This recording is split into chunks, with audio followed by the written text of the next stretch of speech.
It is a dimension as vast as space, and as timeless as infinity. It is the middle ground between light and shadow, between science and superstition, and it lies between the pit of man's fears and the summit of his knowledge. This is the dimension of imagination. It is an area which we call shots. It's Friday, and you know what that means. It's time for more Mandalorian, Todd. I wish you just called it Star Wars Day. Yeah, basically. It's Star Wars holiday, bitch. Getting into full swing as we celebrate today's release of The Mandalorian Chapter 2 and Jedi Fallen Order. But we're not here to talk about Jedi Fallen Order, Todd. We're here to talk about The Mandalorian Chapter 2. I actually wanted to talk about something here at the beginning of this episode of Shots, because normally what we do is we will give like a spoiler-free kind of like section at the beginning and then get into spoilers. But Yeah. And we did that for the first episode, and I think it's appropriate to do that for the first episode. But if you're popping into a fucking TV show review Yeah, like of the second episode, and you're not here to listen to spoilers, what like why are you here? You know what I mean? Like it seems like it would be a little bit weird to still split it up after episode 1. And I'll be honest, I don't know how much I could sit there and say without spoiling shit. Like, how much time could we really get in just trying to like vaguely talk about how this episode was, especially when it's a shorter episode as well. So yeah, I'm sort of thinking that moving forward with this series, we're just going to be full balls to the wall spoilers. I'm still going to give a spoiler warning just for those overly sensitive folks. Yeah. But like from here on in, every episode, we're just going to take the child locks off. Yeah. Nobody's popping into an episode 2 review not wanting to hear about spoilers. So yeah, spoiler alert. Let's get into it though. Chapter 2. This one actually has a title which they were not revealing separately, so I thought that was interesting. It's called Chapter 2: The Child. Yes. So I thought that was interesting. What do you think? It was fucking I love Yoda baby. And I will I pledge to protect and all that jazz. Protect him at all costs? Even though he doesn't need protection. No, he made it very clear in this episode that he most certainly does not. Now, I sort of like what the fan community has taken to calling him. What is it? Yiddle. I love it. See, I stray away from those sections of the internet, but Yiddle, huh? Yep. Shit, that's what I'm gonna be calling him from now. Because you know, there's Yoda, and then there's Yaddle or whatever, the only two other members of this race. And now there is Yiddle. There was a thing. I think Carl Weathers was interviewed. Carl Weathers, of course, is the actor who plays. I don't know the character's name yet, but he plays the sort of like member of the Bounty Hunters Guild that gives the Mandalorian his like sort of bounties. Yeah. He plays that character, and he was interviewed recently after the premiere of episode 1, and he, in that episode, says that, or in that interview, said that this Yoda baby, Yiddle, whatever you want to call him, he has a name, and he will speak. I'm telling you, so it's funny as I made a joke that wouldn't it be hilarious if he just came out of nowhere with that's just the deepest fucking voice. It's like, hello, sir, I am one with the Force. Well, because it's like he's like the way Yiddle. Let's go with it. The way Yiddle just kind of observes and just kind of like watches like everything. Yes. And it would just be hilarious for him to just come out of fucking nowhere. Do you need help, sir? Well, and we saw a lot of that in this episode. So, for those that don't know, episode 1, of course, ending with the sort of like big revelation of like, oh shit, the Mandalorian's bounty is a little Yoda race baby. And now we've kind of picked up directly after that with him sort of like being like, all right, what do I do with this thing? I guess I'm going to bring it back to the Werner Herzog Empire guy, but you have to do it safely. You want him alive. and it's still not entirely clear what they even want him for. Mm-hmm. And in fact, it's sort of implied in this episode that they don't really know, like, is that race so rare that, like, they don't even know what it is anymore? Like, they don't really even bat an eye at it. Mm-hmm. They don't even realize how rare that race is. And in fact, so there's a moment that we'll talk about more in depth later, but there's a moment in this episode where the Force is used by Yiddle, and it almost seems like they're not even aware of the Force. Nick Nolte's character, the Ugnaught, he's sort of like, so wait, explain to me again what happened? And they neither of them really understand what happened. That's a weird thing for the fucking knowledge of the Force to die out that quick.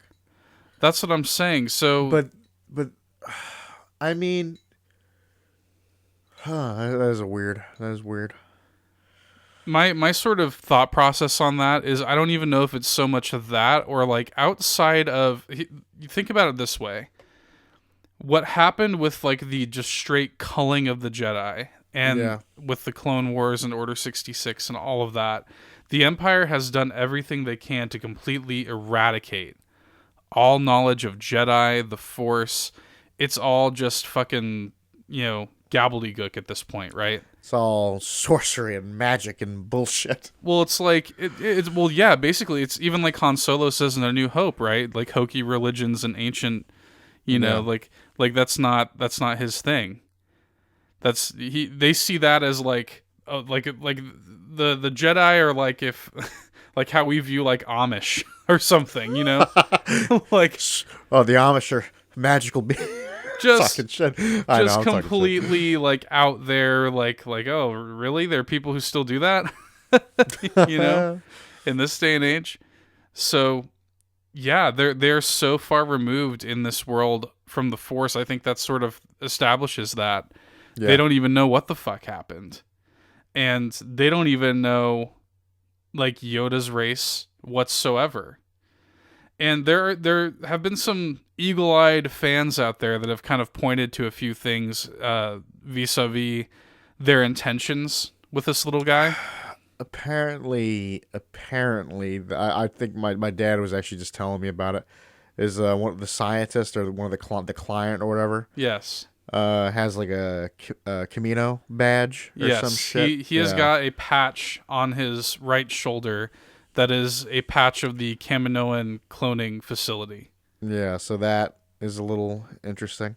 So that might imply that they're trying to clone this thing. And, of course, the fact that he was so adamant about it being returned alive would strengthen that. And it's interesting because Werner Herzog's character is clearly like a holdout from the Empire, right? He's got the Empire symbol necklace and everything. Mm-hmm. And he didn't care if it was like alive or dead. Because to him, he's like old school Empire. He's like, fuck it. It's a Force sensitive, stamp it out, kill it. I don't care. If that has to happen, go for it. Yeah. But then meanwhile, there's this guy that's like, no, like let's try to clone it. Let's try to see if we could get even more out of this. So that's really fascinating to me. But to focus on the episode itself, this episode, even more so than the first one, gave me such a like Wild West, like a Western feel. Yeah. Like there wasn't even that much dialogue. No, there really was not. In the episode. It's I'm trying to think. There was honestly maybe just pure dialogue. I would say there'd probably be no more than 20 lines of dialogue. Well, I was actually noticing that as we were watching. I was like, holy shit, like I think the first line of dialogue is spoken by Nick Nolte's character like a good 10 minutes into the episode. Yep. Like it just has that kind of like silent Western kind of film kind of feel, and even the music kind of had like that kind of Western twang to it. Definitely did. I made a joke. I think I made the joke of like when they were like traveling at night, and I'm like the music was kind of going hard. I was like, why though? It's like shit. And then even down to like at the end when it is a very much like typical Western thing, like you've brought peace to my town kind of shit, Yeah, you know? yeah.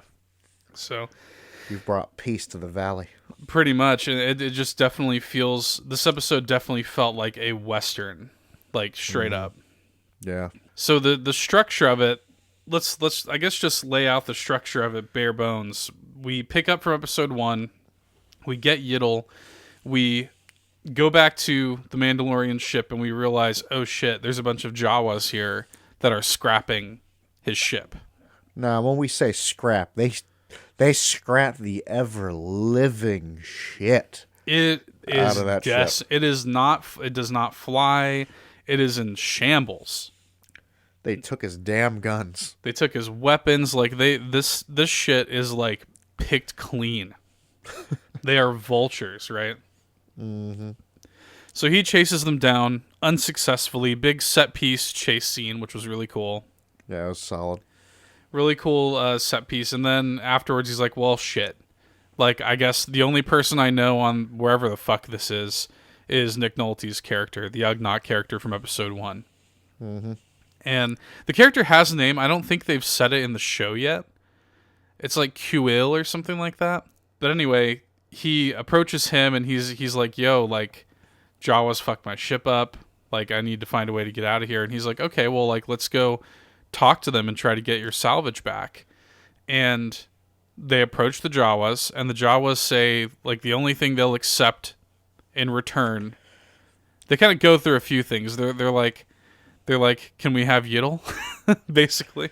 Can we have your armor? And he's like, "No." "Can we have Yiddle?" "No." There must be something else. And then they all just start chanting the egg, right? It's like what? It's like what? I'm like, what the fuck is that? And I just kind of shouted this out randomly. I'm like, they're gonna have him like get a fucking like Sarlacc egg or something like that, go full Boba Fett with this thing. And then it's sort of all like he walks into this like pit looking thing, and I'm like, wait, I was joking.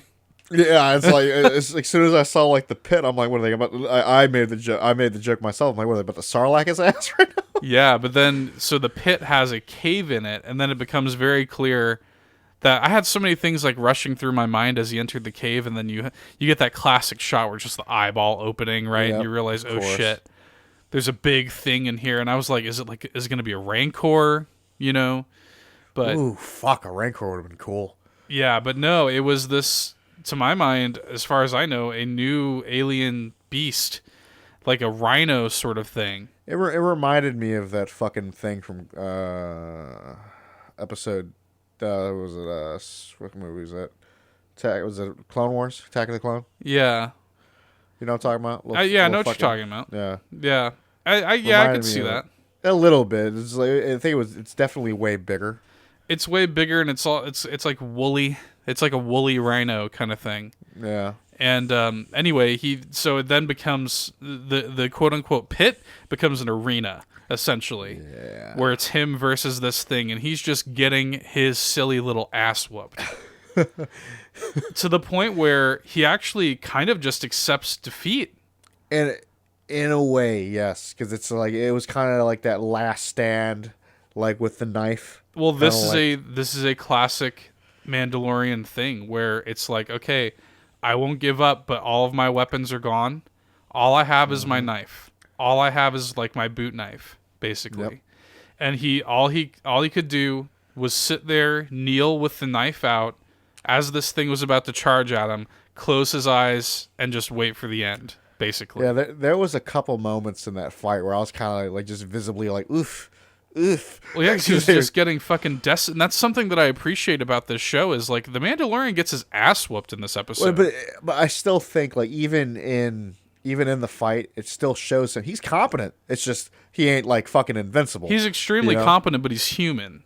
Yeah, and that's something that, or it's, what I mean is when I say human, I don't mean he's literally human, obviously, but I mean he is vulnerable. Yeah. He is not some invincible force-using badass, and that's really cool. We've never really, if you think about it, we've never really had a Star Wars protagonist that has gotten his ass whooped like this. It was an ass beating, I swear. So he's sitting there, and that's sort of the Mandalorian way. It's like, okay, like if you're going to take me out, I'm going to take you out too. And so he's sitting there with his knife out, and this thing charges at him. And then Yiddle, you just see him raise his little adorable baby arm. Not for the first time in this episode. Not for the first time. That's another interesting thing I want to touch on. So he raises his arm, and he stops and lifts this thing in the air. Using the Force, obviously. And just, I said it like when we were watching, it's just like how powerful Yiddle is as a fucking baby. As a baby, and this just goes to show that that's something that we've always sort of assumed, and I mentioned this even in the last episode. We're batting 1,000 with this race. The two members of this race that we have seen canonically are Jedi Masters. One of them being Yoda. Like, one of them being, like, dead-ass, like, arguably the most powerful, or one of the most powerful Jedi to ever live. And now we see this little guy, a baby, competently using the Force and lifting this massive thing. Did it take a lot out of him? Sure. Motherfucker slept for like days. Put him down for nap. You know, it's like he was knocked out. But it didn't kill him. And we do know canonically that overexertion of the Force could potentially kill you. We saw that with The Last Jedi, right? Yes, yeah, exactly, yeah. So he's starting to learn and he's starting to know. He watches the Mandalorian use combat. We got plenty of shots of him just observing in this episode. Yeah.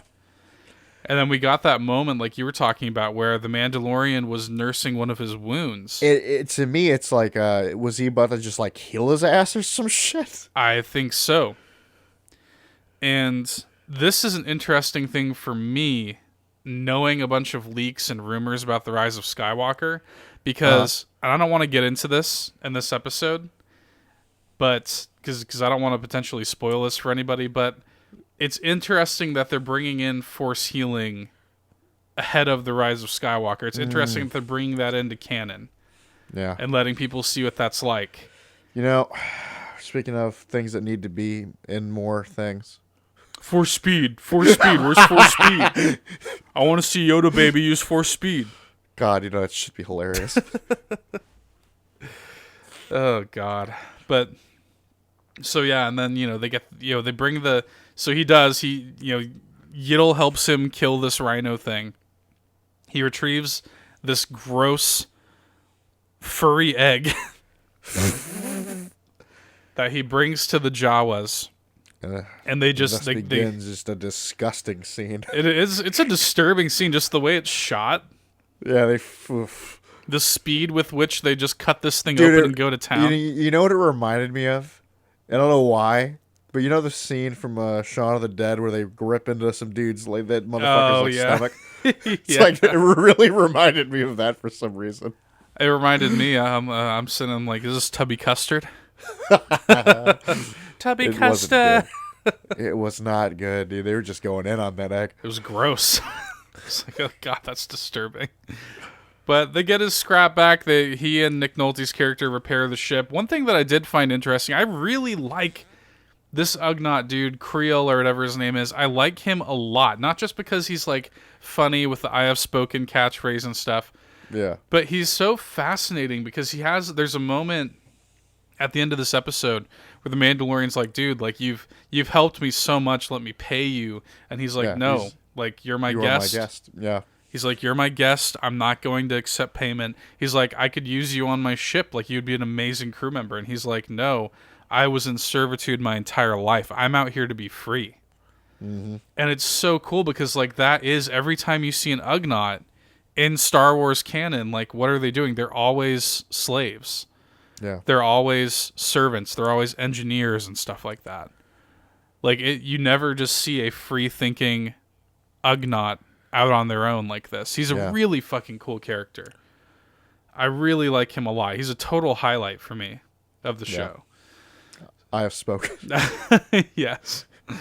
But and I hope this isn't the last we see of him. I wanted to say that are we like just not going to see IG-11 again? Is he just done? I don't know. Like, it did look like they destroyed him. I mean, he shot him in the head, but that doesn't necessarily mean he's done. I mean, it doesn't necessarily mean it, but it's like it can go two different ways. He's either gone or we'll see him again at this point. So another thing that I think is bears mentioning is the fact that many members of the Bounty Hunters Guild are after this thing. oh yeah, all the tracking fobs we were seeing. We saw, so like IG-11 had his own tracking fob, and then there was a scene where they're ambushed by like 4 or 5 Trandoshan assassins. Yeah, and that's funny. That's actually like one of the first scenes. Yeah. They're just straight up ambushed by these Trandoshan assassins, and like they have a tracking fob with them. Mm-hmm. So it sort of seems like this is a little more sinister. Maybe there's another layer to this whole thing than we even realize. So I'm going to be fascinated to see how much more complicated this mission becomes. And I'll tell you what, I'm getting a really strong like lone wolf and cub vibe from this show. Yeah. Like hardcore. Like, and I love it. I actually love it. I feel like I'm gonna love the interaction between the Mandalorian and Yiddle, like as Marty. Yeah, like as their relationship becomes more defined, as we learn more about what they want to do with him, and just the sort of like nature of this mission. Yeah, like I'm really fascinated to see where this is all going to go. I mean, of course. I mean, of course, again, we can't say enough, I don't think, about how high like the production budget and the quality of everything is still. Mm-hmm. They've really. It was funny. I actually showed my wife the first episode last night. She hadn't seen it yet. Yeah. And as the credits rolled, her first reaction was, "Disney taking this shit seriously." It's real, dude. Disney taking this shit serious. That's good. Oh. So I mean, look, they're putting their money where their mouth is, man. I could not be more thrilled. The lack of dialogue and everything in the Western feel of this episode, I was like, man, like I almost feel like I'm watching like a souped up, like high budget version of like the shit I used to do with my toys when I was a kid. I'm like, just that's a good thing. Yeah, it's a very good thing. A good thing. Yeah, it's like just let me live in this like Star Wars bubble that I've been living in, and will continue to live in this holiday, where I can just feel like a kid playing with my toys again. Anyway, that's I think that's pretty much all I've got. Yeah, there's really not much. I mean, we can probably squeeze out a little more. But at this point, it's like this is almost as long as the episode is. That's one thing too. It's too short. I want more. It's just like, I was like, damn, man. It's too short. This episode was 30 minutes long. Yeah. The first one was like 45. Now I'm wondering if we're gonna run into like Stranger Things kind of did that shit on Netflix where it was like the episodes would be longer than the other, right? Different length. So we'll see how that goes from like the next episode. It's like I wonder if like the pilot was just the longer one, and now we're just gonna be in that 30-minute range. Right. I mean, look, the pacing is really excellent because it's so tight. These like 30-minute episodes. And I understand, like, as I said in the last episode, despite the fact that they spent a lot of money on this, it's actually a pretty modest budget, all things considered, for the quality that you're getting here. Yeah. So I can understand why the episodes kind of need to be a shorter length, but I'm just like, God, I just want more. Yeah. I just want more of all of it. Every episode leaves me wanting more. Every episode, I'm just like, God, is it already over? Tell me, don't I have another, like, 10 more minutes? Dude, I swear, like, when the credits started rolling, I'm like, damn. Yeah, it's like, fuck, I guess I'll see you next week. Yeah.